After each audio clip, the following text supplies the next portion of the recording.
Bonsoir à toutes et à tous. Sachez que je suis très émue de me tenir face à vous ce soir parce que, pour être parfaitement honnête avec vous, je pensais ne jamais y arriver. Je pensais devoir abandonner, je pensais devoir renoncer parce que, il y a 3 ans, mon histoire scolaire a failli s'arrêter. Il y a 3 ans, j'étais à la recherche d'une licence et comme bon nombre de mes camarades, j'ai envoyé des candidatures à plusieurs écoles. Mais j'ai été confrontée à des refus. Des refus et encore des refus. 10 candidatures, 10 fins de non-recevoir. Je me suis alors interrogée. Était-ce ma photo qui effrayait? Visiblement, oui. Car j'avais de bons résultats, voire de très bons résultats. Des appréciations qui étaient, somme toute, très convenables. Et mon dossier était meilleur que certains de mes camarades qui, eux, étaient acceptés lorsque moi, j'étais rejetée. J'ai compris plus tard que mon tort, c'était ce bout de tissu, ce voile qui orne mon visage et qui fait l'objet de 1000 et un fantasmes.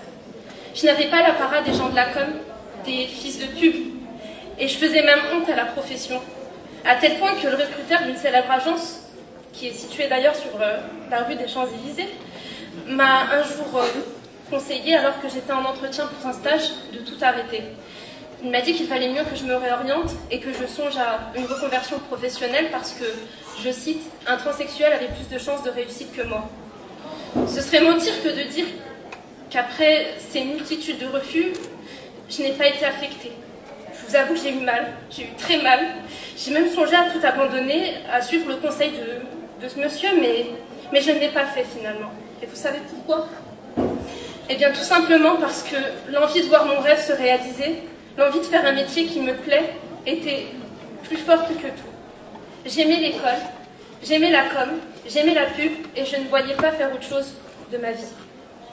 Beaucoup rêvent de choses folles. Moi, je rêvais simplement d'intégrer une agence de com.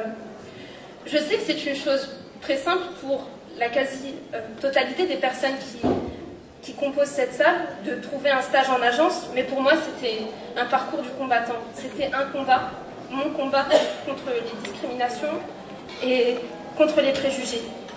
Je dois vous avouer que finalement, je n'ai pas réussi à réaliser mon rêve, je n'ai pas réussi à intégrer une agence. Il faut croire que les préjugés, on l'a dans le dur, mais j'ai réalisé un autre rêve autrement plus grand, autrement plus beau, autrement plus fort, puisque j'ai créé ma propre agence de communication digitale et je suis aujourd'hui une porte-parole.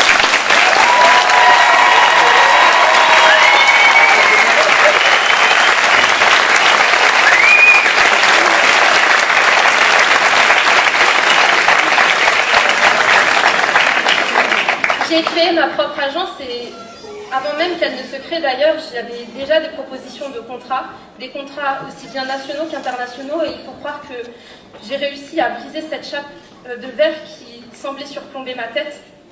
Au final, j'y suis arrivée.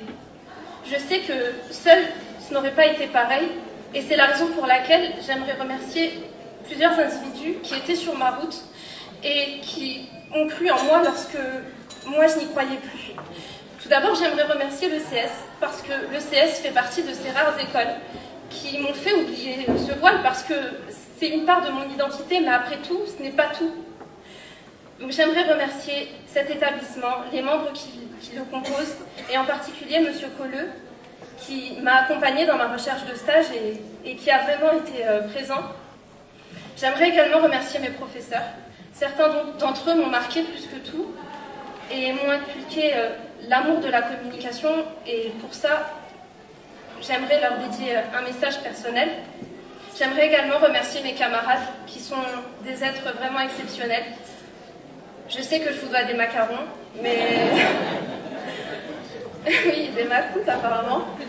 Je vous les promets lors de la cérémonie d'ouverture de mon agence. J'aimerais en particulier remercier Elodie qui a été un soutien de taille et qui est l'une de mes camarades de classe.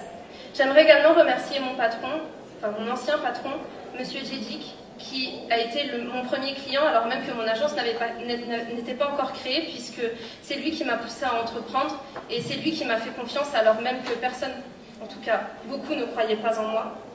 Et j'ai une pensée émue et très particulière pour mes parents qui se sont sacrifiés pour que je puisse profiter d'une éducation qui soit la plus belle des éducations, qui ont tout sacrifié pour que je puisse aller à l'école, qui m'ont inculqué des valeurs de respect, de tolérance, des valeurs qui sont si fondamentales, comme a pu nous le rappeler tout à l'heure M. Séguéla. Sachez que le but de mon discours n'est absolument pas d'être moralisateur, je ne suis pas là pour vous faire la leçon, mais je sais par expérience que la discrimination, le racisme, l'antisémitisme, l'islamophobie sont des cancers. Ils peuvent briser des vies, briser des ambitions, briser des volontés. Et je m'adresse à vous qui êtes les recruteurs de demain parce que vous êtes une génération exceptionnelle. Parce que j'aimerais vous donner un seul conseil qui est le suivant.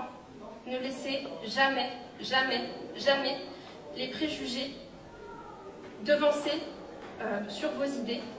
Prenez le temps de découvrir chaque individu car chaque personne est unique et il faut lui laisser le temps de s'exprimer. Merci à tous.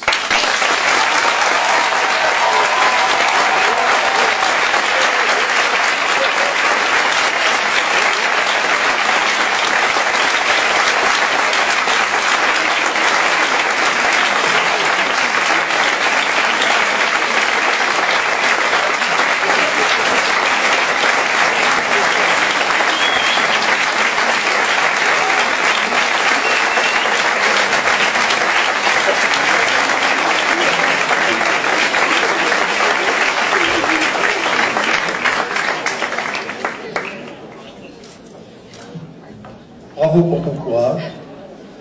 Sois fier de ton métier, sois fier de ton voile, ne te laisse jamais arracher et n'en fais jamais une burqa.